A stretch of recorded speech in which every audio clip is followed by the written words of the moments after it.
city in America, known as the crossroads of the world. Manhattan is home to some of the world's most iconic urban vistas. But there is another part of New York that few see, but is even more impressive. The city's sewer system is made up of 11,000 miles of intricate pipeworks. The sewer is a marvel of modern engineering and was originally built over 150 years ago. The city spends over $260 million a year to keep it functioning. This subterranean world is also the birthplace of urban legends. And the most famous of all is that of the sewer gator. This has been an ongoing phenomena since the 1930s. If you see them in a dead end and you're heading towards a dead end, your best bet is don't go any further. My God, what if I had walked into the kitchen in the dark to get a glass of water?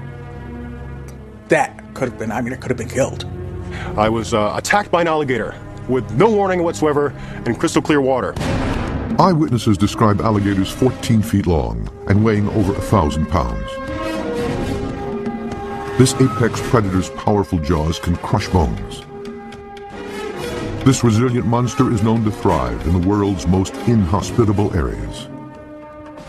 The New York City sewage system, which processes 9 million gallons of waste weekly, would fit that description. Most residents think gators in the sewer system are a myth, but the legend is based on historical facts. Alligators in the sewer is definitely a true story. Cryptozoologist Lauren Coleman has been studying this phenomenon for 25 years. In 1935, for instance, the New York Times published an article, a rather long article, talking about a group of boys who had, with shovels, found that they were able to pull an alligator out of a sewer. 3 Harlem teenagers were shoveling snow into a manhole when one of them saw something large swimming in the waters below. They managed to pull an 8-foot alligator out of the sewer drain using a clothesline. When the animal snapped its huge jaws at them, the frightened boys beat it to death with their shovels. It was not the first gator found in New York. Reports had been coming in for several years, but the 8-foot rogue was the biggest ever recorded at that time. Boss, I'm telling you, there's an alligator down there about 12 foot long. By 1935, the reports to New York Superintendent of Sewers finally reached a level that had to be addressed. Teddy May was the man in charge of the department. His workers were saying they were seeing alligators in the sewers. He didn't believe them. Boss, I hadn't been drinking, I swear to God. There's an alligator out there. He thought they were drinking whiskey and really playing games on it. May decided to check for himself. He wanted to prove that his workers had been up to no good. But when he did find several alligators, he vowed to do something about it. That boy's gonna have to do something.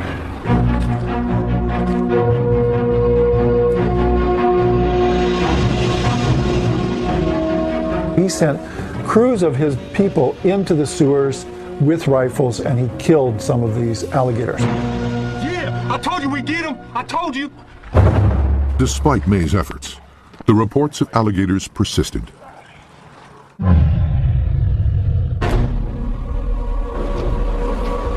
Think it would be pretty difficult for it to survive down there? Jason Simonelli is a district supervisor with the Department of Environmental Protection. He's been overseeing parts of the New York sewers for the last 20 years.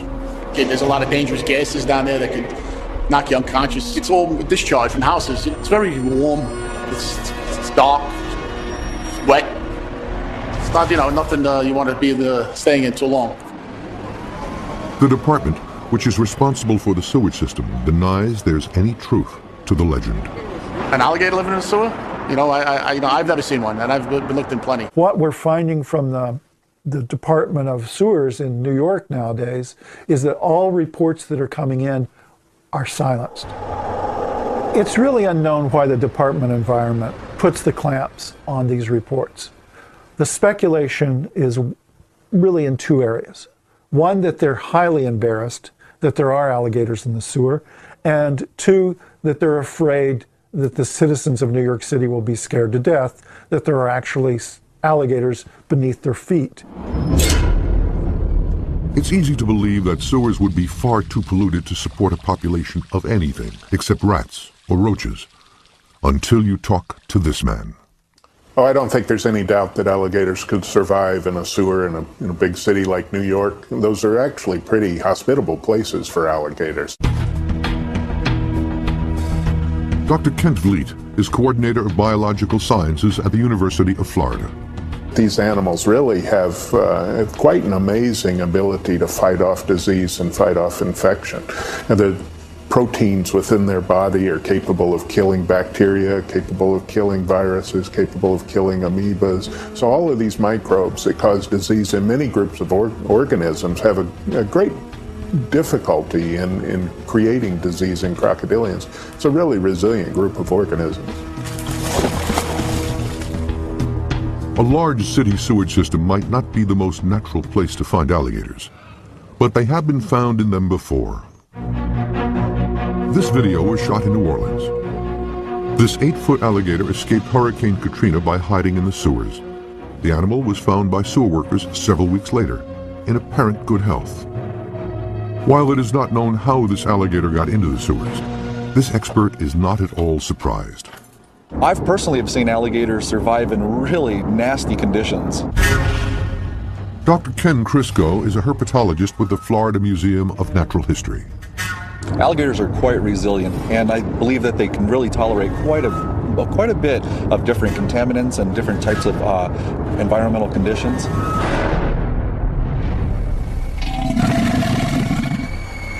Monster Quest will mount an expedition in search of evidence of these elusive gators below the streets of New York City. The team will deploy a unique set of robotic cameras for the search. And this camera has a very sophisticated zoom. Looks like an eye shine. They'll also employ an audio baiting system to try to draw out these reptiles. We have baby alligators on here. The team will evaluate whether the sewer system is a viable habitat for alligators, and will look at how big of a threat gators in the sewers would be. If they're opportunistic feeders, they'll feed on anything and everything. And finally, Monster Quest will travel to Florida to investigate how these prehistoric monsters might have adapted to such an unnatural environment.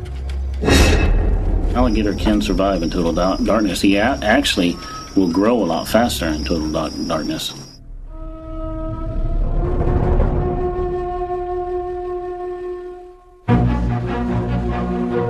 The expedition starts in New York with Dr. Ken Crisco teaming up with an underground expert. Plan tonight is to go look for some alligators in the sewers of New York. Moses Gates, an urban planner, is also a renowned New York City underground explorer. He's been venturing into the city sewers for 10 years and knows the dangers involved. You definitely have to have an air meter with you. You have to monitor your oxygen. You have to monitor any other toxic gases that may be the result of being in a sewer or inside of the combined system. Dr. Crisco, Moses Gates, and Monster Quest cameras are ready to enter the sewers. For security reasons, the team was not allowed to film their entry point to this very secure and well-protected area. I think this is actually a good place to set up this sound recorder. The mission tonight is to set up the monitoring equipment. So what we're going to do here is set up this thing, and this actually is recorded. We have baby alligators on here, and hopefully this will attract anything that's in the vicinity. The male alligator is known to eat its young, so they'll be drawn to the quick and easy meal. The female gator would respond maternally, with an instinct to protect. Okay, I'm just going to set it like that. The team also installs an infrared motion-activated camera to capture any activity. And there it goes. So there you go. Now I'm just going to set it down, and I'm going to face it the other way there. While no alligators have been recovered from the Manhattan sewer system recently, quite a few have been found in and around the Big Apple. Over the last 10 years, we've picked up about 5 to 6 gators each year. That's sort of a spike compared to the previous 5 to 10 years. New York City is sort of like a crossroads for a lot of people, and coming from every country on the planet, so we're bound to come across some exotic pets.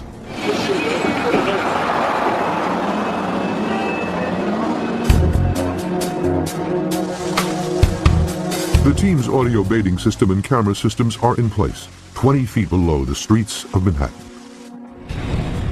Dr. Crisco leads the team to the borough of Queens to meet up with the New York City Pipe Inspection Squad. They're equipped with some cutting-edge hardware. This camera can go up to 400-inch pipe sewer lines. We have extra lights because it's very, very dark in there. Also, this head can turn 360 degrees. And also can go up and down in case of water, if we have water inside the sewer. The camera they use was originally designed for surgery and internal medical examinations. It provides high-quality pictures and can monitor humidity and ambient temperature. The camera is mounted on a remote-operated vehicle called the Mudmaster. With its 8 high-traction wheels, it can get through some of the toughest terrain that the sewers can offer.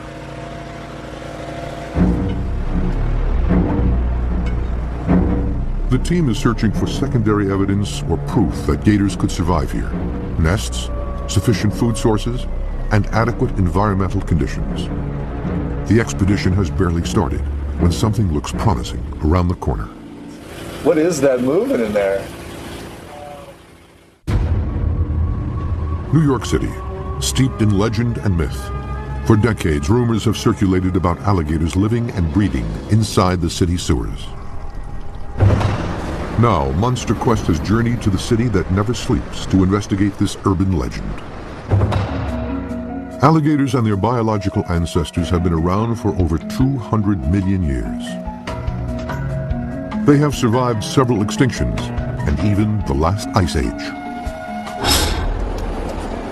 While gators in New York are thought to be a myth, in Florida they deal with these terrifying beasts regularly.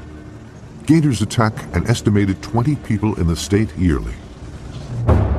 I was attacked by an alligator with no warning whatsoever in crystal clear water, and it had come from behind, which was the scariest part.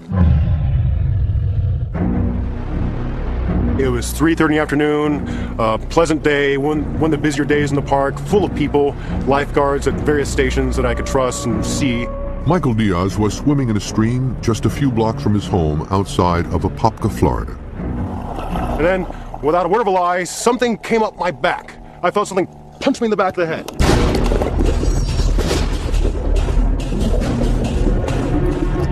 And so I was pushed underwater by this thing. I presume it was a person. While underwater, I turned around underwater and looked up, and I saw bubbles splashing, a white belly of a gator, and then I just panicked. I freaked out.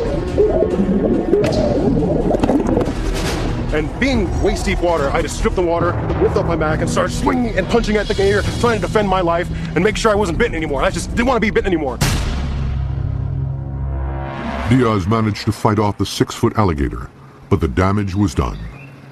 They gave me 33 staples for all the different bites and stabbing wounds I got.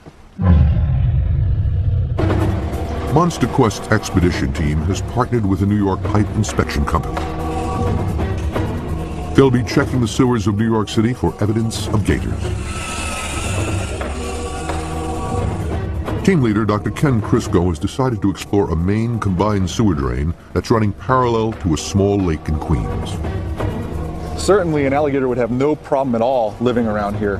When you have cover, you have a lot of vegetation, you have obviously a lot of birds as a potential food source. There could be one out here right now, basking, because it's nice and sunny this morning. Mainly we see water bugs, we see rats, we see raccoons sometimes, and they also attack the camera, which is very funny.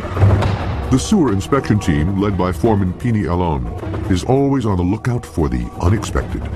The weirdest thing that we find is human remains, and at the beginning it's very shocking. And in that case, we need to call the police, and they come here and basically they take over.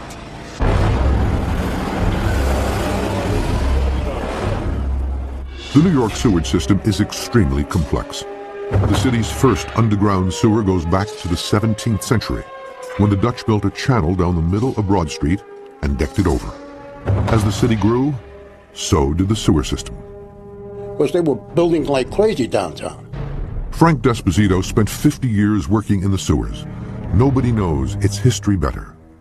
And those were the worst sewers in the world. In the lower Battery part, there's still wooden sewers down there, right? At least there was when I was there. And we had carpenters that used to go in and repair those sewers. And the oldest sewers in the city are in the lower part of Manhattan. So if you didn't do the job right, those sewers could crumble up on you. And you didn't want that to happen. New York is equipped with a state-of-the-art combined storm sewer system. It contains more than 11,000 miles of pipes and drains that carry over 1 billion gallons of wastewater every day. When New York is flush or turn on a faucet, the water flows through 4-inch pipes that lead to 36-inch main pipes, and these connect to combined sewer and storm drains that flow to treatment plants. If they were placed end-to-end, the pipes and drains would stretch from Times Square to Australia.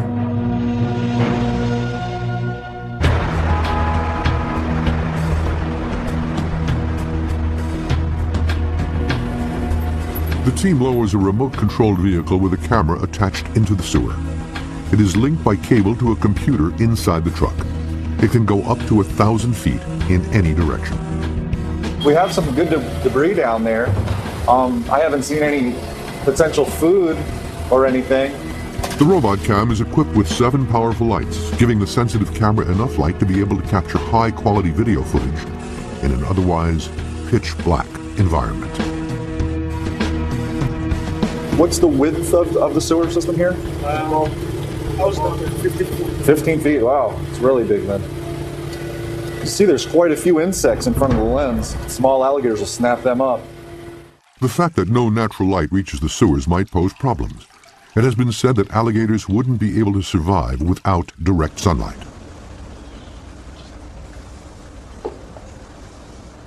But Dr. Vliet disagrees. Unlike most other reptiles, alligators don't need sunlight for vitamin production, for vitamin D and ultimately E, which is important in reproduction. And so if they're getting those vitamins through their typical food sources, they don't need sunlight. Yes, an alligator can survive in total darkness. He actually will grow a lot faster in total darkness. Rick Kramer and Corey Burlew are state-licensed alligator trappers in West Palm Beach, Florida. The two men estimate they catch over 500 alligators each year.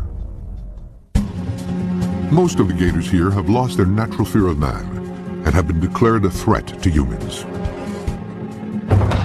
This gator has been roaming near this large grocery store, coming closer and closer to the unsuspecting shoppers. This happens frequently when alligators are found in densely populated areas.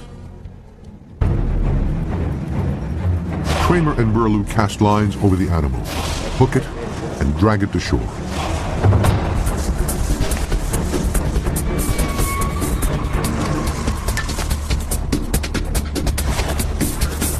Burlew steps knee-deep in the water, inches from the predator and his snapping jaws.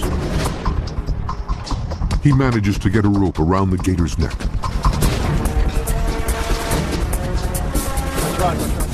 We're pulling this way.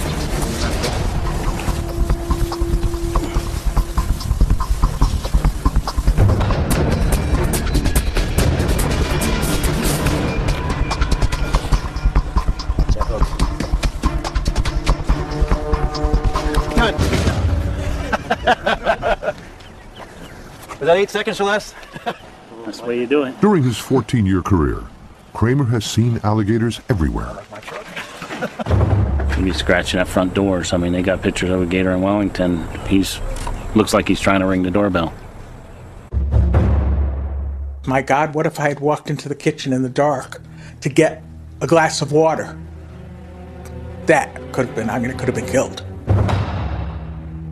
Sandy Frosty knows what it's like to find a gator in an unexpected place. I came home one evening, and I was here about an hour or so, and all of a sudden I heard a loud noise in the kitchen.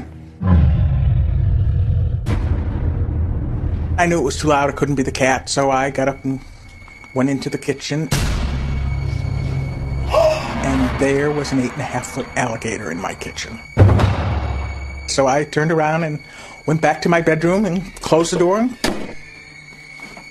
called 911. This is Mrs. Frosty. What's going on? There's an alligator in my kitchen. Of course, they didn't believe me when I said there was an alligator. The lady on the phone said, "Are you sure it's not an iguana?" And I said, "Oh, no.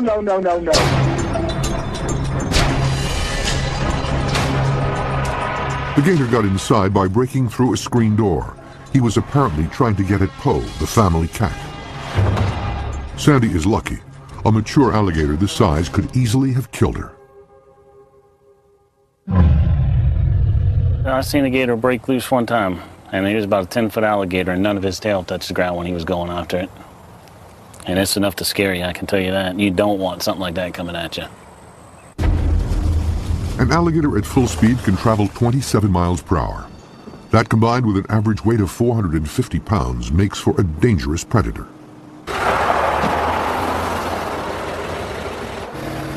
The Monster Quest team, led by Dr. Crisco, has moved to another location in New York.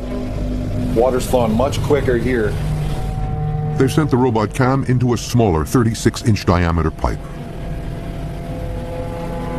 And it may lead to a dramatic find. Something right there on the right.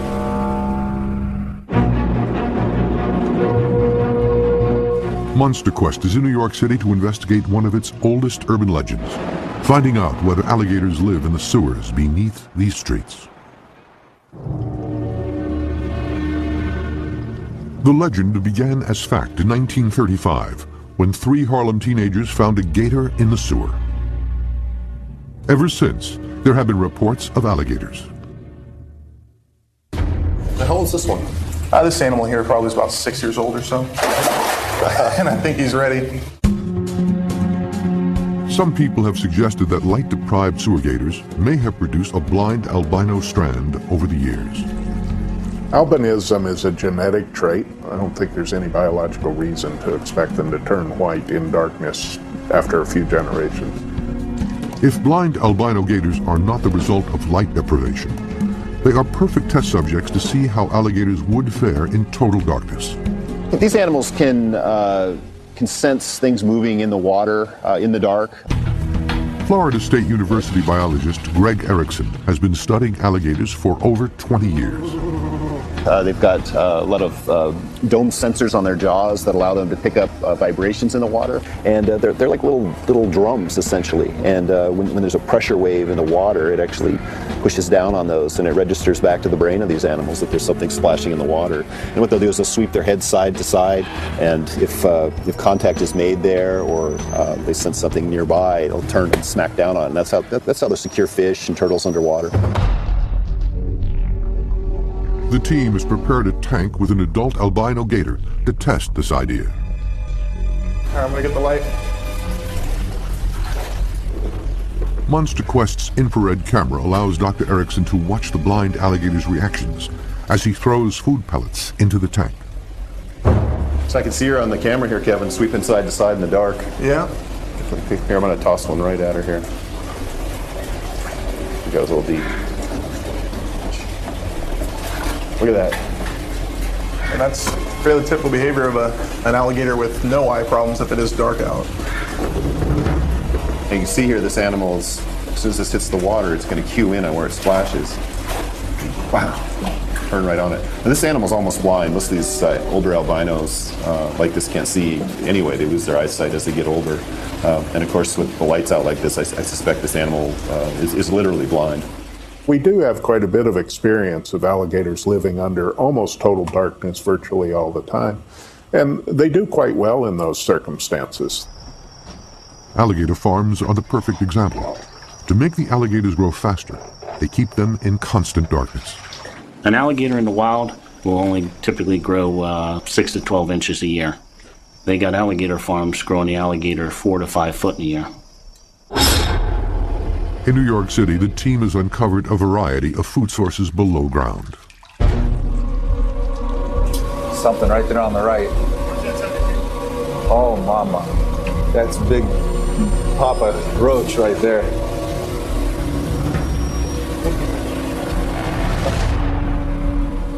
I hate roaches.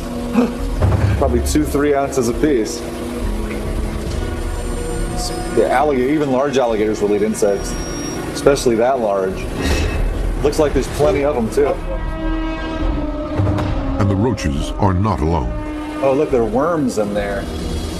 And those earthworms would be a great food source for alligators. So in this sewer system, we're seeing a lot more potential prey for an alligator for sure. Hungry gators could also rely on the estimated 10 million rats that plague New York City. If you go down to the meat factories, where the blood and everything is coming through the sewers, they got rats down there that are monsters. Alligators, pretty much, they're opportunistic feeders. It could be fluttering at the surface of the water, or it could be just sitting there. They'll eat dead things as well. In fact, they'll eat trash, debris. Really, it doesn't matter. While there are evident food sources, there would be other challenges for a gator living under New York City. The borderline of the waterways that they can go into seem to be dictated by freezing conditions. If you have an environment where the water freezes over, that seems to be the limit for these animals. But I don't think these animals could be sustained long-term in a New York sewer system. The average winter temperature in New York City is 32 degrees. But underground, it's a whole different world. Most of the time, it's warmer water coming into the sewer system, and then we have Con Edison has steam that dumps their traps. They release steam into the city sewers, which really elevates the temperature to, it's degree-wise, could be pretty high. You can actually get burned. For alligators to survive long-term, they would need an environment that can reach 95 degrees Fahrenheit. I'd like to know what the temperature is as well down in here. It'd be really neat. 69%. Wow, 97. They would thrive. They would do very well in conditions like this. And those conditions can be found year-round in the sewers. In the winter, it was the warmest place in the world. And in the summer, it was the coolest place in the world. So it was fairly good to go down into the system. For a gator population to thrive, they would also need to reproduce. Alligator egg incubation is thermoregulated, meaning eggs kept between 86 and 93 degrees would produce both male and female hatchlings. If it's too cold, the hatchlings would be mostly females. I think the problem with a sewer setting for these animals is that they require the laying of eggs up on land. They'll build vegetative nests with dirt in them, and that's where they'll lay their eggs. I can't imagine you're going to find a similar situation in the sewer.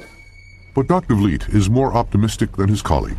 If there were pairs of animals there in some sheltered area in a sewer system, they probably could find enough sufficient material to construct a nest and produce babies. If two alligators managed to reproduce here, the New York City sewer gator population could explode. Females lay up to 50 eggs each year. If only half survived, a population of 4,000 could exist in only 3 years. Starts moving. I think that's a positive. Monster Quest has journeyed to New York City to try to find evidence of gators living in its sewers. Dr. Ken Crisco has set up a baiting call transmitter, hoping to lure a sewer gator to a camera trap. While this call doesn't sound very dramatic, it's a gator magnet. The team tested this baiting call in Florida. The instant this gator hears the call, he rushes to it.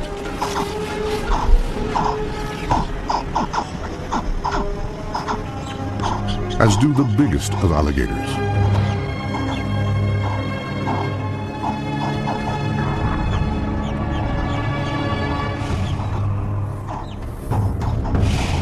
If anything like this monster comes towards Dr. Crisco and his crew, the motion-activated infrared camera will photograph it.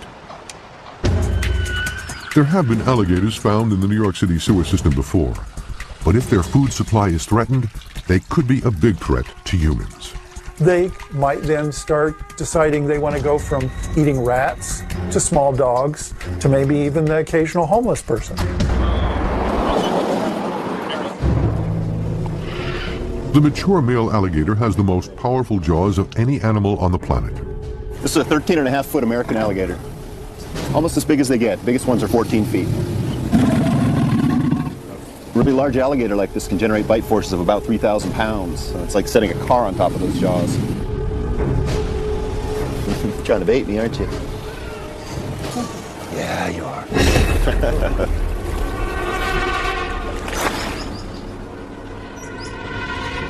Dr. Greg Erickson has devised a method to measure the strength of an alligator bite. He will strap down a live alligator to this board and have it bite down on a measuring device. But first, they must catch the alligator.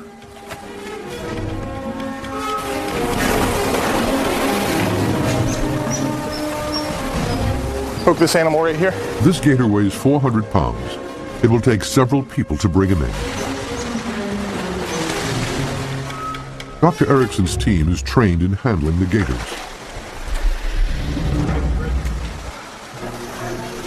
All right, ready? 1, 2, 3, go. With these apex predators, any mistake could be fatal. Dr. Erickson rushes to tie the animal down.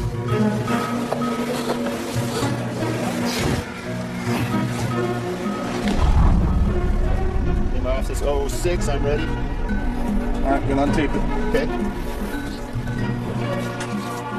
They sit on the gator and cover its eyes. This will normally calm the animal. All right, it's free. Jen, you can slide your hand back. Tapping on the animal's nose makes it open its jaws. Everybody ready? Here we go. Good bite. Wow. 1643. 1,643 pounds. Wow. It's a good bite. This isn't even a... Man. It's only a 10-footer. Oh, there's a nice clinch. So basically, if you can bench press 1,600 pounds, you could get out of there. You know, this is what these animals do. They seize a prey item and they hold on. And what we found is they can hold like this for up to 20 minutes. They'll let off their bite forces to about 200 pounds or so, just enough to keep the teeth sunk in. But if you move in any extent like that, it'll pump right up there into 1,400 pounds just on that little bite right there. So what they're doing is they're reasserting their control over whatever they've got. Now this animal is bitten into a leather padded bite meter, so it probably thinks that it's actually gotten a hold of me, it'd be my guess, because it's a very natural feeling object that it's bitten into, and so it just doesn't want to let go here. This is part of the way this animal's defending itself. But this is also how these animals prey. They'll bite into, say, a large prey item like a deer. They'll hold on. They'll try to work the animal into the water where it can drown it. And like I said, they can hold like this for up to 20 minutes, and they can re-register almost the full bite force from a dead stop, just like this. So we'll try to work this out of here. I bet we'll get another. The prospect of an animal like this on the loose below New York City is a terrifying one. 1,600 pounds right there. It's a one-way street with these animals. I mean, once they have gotten a grip on you, you're basically not getting out unless it decides to let you go. The Monster Quest expedition team, led by alligator expert Dr. Ken Crisco, is preparing to explore the New York City sewers. The only real way to know is to go see for yourself. The team will join urban explorer Moses Gates and look for signs of sewer gators. Watch out! Monster Quest has ventured beneath New York City to search for the existence of alligators living in its sewers. Since 1935, when an 8-foot alligator appeared in Harlem, reports of rogue animals roaming the warm and wet sewers have persisted. This man is a herpetologist from Florida searching for alligators in the sewers of New York City. This man is a leading expert on alligators. He believes alligators could easily live and even reproduce inside the New York sewers. This biologist has developed tools to measure alligator bite force. And this man works every day in the New York sewers, but has never seen an alligator. Dr. Ken Crisco is in the New York sewers with urban explorer Moses Gates, looking for signs of sewer gators. Oh yeah, we got some goodies up here. Let's check this out. Looks like slugs. Look at all the slugs. And they'll eat them up for sure. Look at that. Big slugs here. So they're really all around us. So there's definitely quite a lot of of animal material for them to eat. The team comes up to a smaller pipe coming from a residential neighborhood. Is that active sewage? Oh yeah, wow, that is absolutely sewage. This is the same kind of sanitary pipe where swarms of alligators were reported in 1935. At the time, Teddy May was the superintendent of sewers in New York. Teddy was hired by the city to make sewer maps. I think that was his main job. Teddy was Frank's first boss at the Department of Environmental Protection. You could say anything about the guy, but the guy was a hell of a good guy. While May and Esposito never discuss the gator legend, Frank has a theory about it. Well, he didn't want anybody to go down the sewers. He figured there was a lot of prospectors out there looking for the job because it's a nice, easy job. He was intelligent. He knew the system. Cryptozoologist Lauren Coleman believes anyone associated with New York's Department of Environmental Protection is involved in a well-orchestrated cover-up. I would get letters from people that said they used to work for New York City and they had visited a very closed museum that the Department of Environment kept, in which they put in that museum things they found in the sewers, and one of the things that they have in that museum was supposedly alligators. What's that? What is that we hear back there? Dr. Crisco and his team are inspecting the sewers, looking for gators. Well, I see a lot of debris in here. This is a little bit deeper water here. There's an earthworm. The sewers hold many dangers. The biggest thing you have to worry about is you have to make sure it's not raining. Even just a little drizzle, it's not just the little drizzle for where you are, it's the little drizzle for an area of acres. All of it flowing into the drains, flowing through the small drains into the larger drains, and eventually into the trunk drain where you are. So even in just a slight rainstorm, the water level is going to rise quite a bit and the flow is going to be extremely quick. It's going to knock you right off your feet. You can see here actually the amount of debris on this ladder shows you just how high the water level can get in here. So it goes right to the top. It's at least a good 10 feet high. I mean, you can see the back. You can see for scale,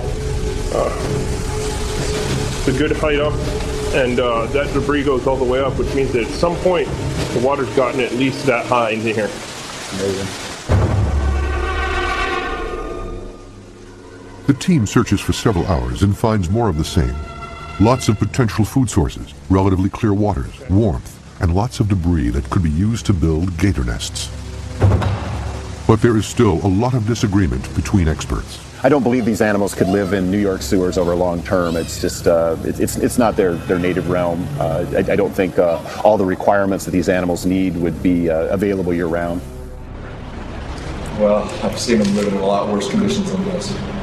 There's always the chance there could be some alligators, but it'd probably be somebody dumping them there, and I don't think they could really exist year-round in the sewer system. It's just not their environment. The Monster Quest team has proved there is enough food, water, shelter, and warmth to sustain alligator life. While the camera traps didn't record anything, a few days after the expedition, sewer inspection specialist Pini Alon recorded this video in a sewer just north of Manhattan.